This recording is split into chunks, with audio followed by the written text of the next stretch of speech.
and welcome. This is Luna Spirit Talks, and I'm Tushita. If you're new to this channel, you may want to check out my previous video because they do tend to build on each other, and you'll get a bit more out of it. So in the last video, I was expanding on the concept of our shadow selves and what it means to jump off that metaphorical cliff. As I said, this type of work can be a bit scary and emotionally painful because we're being asked to challenge long-held beliefs about ourselves and uncover all those guilts and fears and shames that we're hiding from. So, yeah, it can be a bit scary and a bit painful. But it's because most of us resist the change that we're being asked to make. Change is not painful. It's the resistance to change that causes the discomfort, not the change itself. It's the holding on for dear life to what no longer serves us. Change is how we rebuild the house after we burn it down. We don't rebuild from what we used to be. We rebuild from what we're yet to become. Now, it can certainly feel safe to stay with the status quo, but it really doesn't offer us a way towards fulfillment and real authenticity and wholeness. So, uncovering and coming face to face with the monster in the closet, which is all those parts of us that we're hiding from,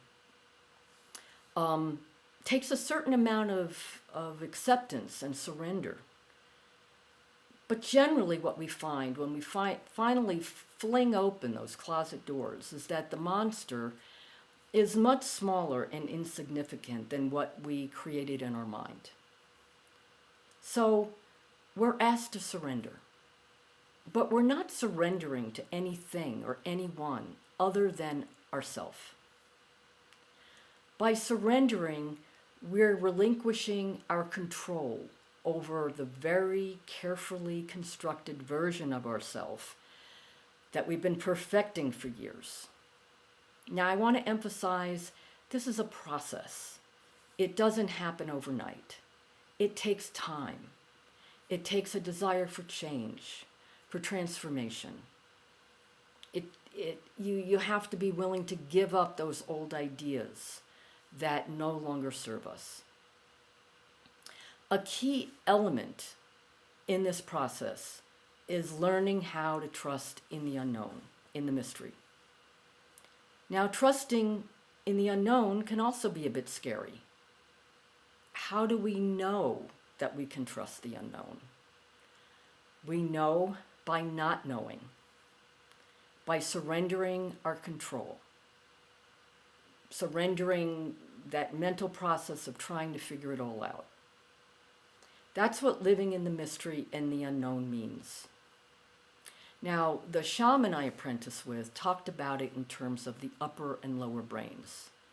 Both are necessary, but it's the lower brain that receives transmission. It's the seat of our knowing, our intuition. It's where we feel what is correct in the moment. We know it.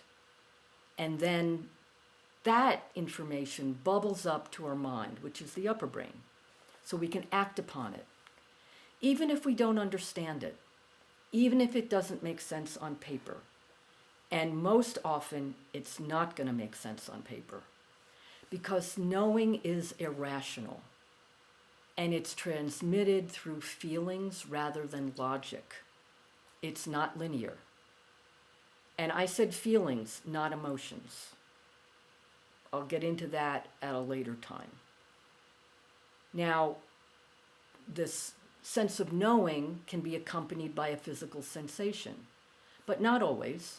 You may feel it in your solar plexus or your belly or somewhere else. Our minds and emotions are what undermine our knowing. It's all those fears and anxieties and worries that get in the way. But if we stay out of these emotions, which are a product of our upper brain, we'll be more receptive to our knowingness and learn how to accept it without judgment or analysis. Now, we can know through transmission, automatic writing, premonitions, dream states, chemically altered states of reality. There are many ways that we get this information. In order to attune to the resonant field of knowing, we first have to slow things down. And this will help take us out of emotional and mental states.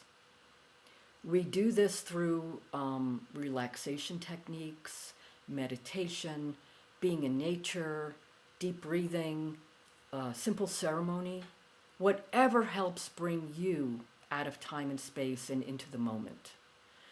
Knowingness is really being one with the moment. Now, most of us receive messages from spirit, our guides, our intuition all the time. But we're not aware because we're not listening for it. When we quiet the mind and attune to the mystery, we start to hear more. And I don't necessarily mean that physically with our ears. We hear in many ways. But we have to pay attention and listen before we're able to act on the knowing. Now, this is also a highly creative state. It's like a primordial pool of creative energy that we get to tap into. Creativity is irrational. Most of my creative moments have been in semi-trance states. I don't really know where the ideas come from. They just flow because I'm connected to oneness and I'm not thinking or analyzing mentally. Finding out how we best connect to oneness and cultivating it will help us hone our knowing. And it will also help us to differentiate from all those random thoughts that constantly run through our mind. Tracking how we feel when we know will help us rely on it. It will build the trust. And I just have one caveat here. This is not about looking for signs around every corner and trying to make connections that aren't there. That's a mental process. It's upper brain process. So I'm going to leave it here for now. I'll be back soon with another video. Please hit the like and subscribe buttons and go to the website lunahealer.com for more information about my work or to email me with questions. Thanks so much for tuning in, and until next time, be well.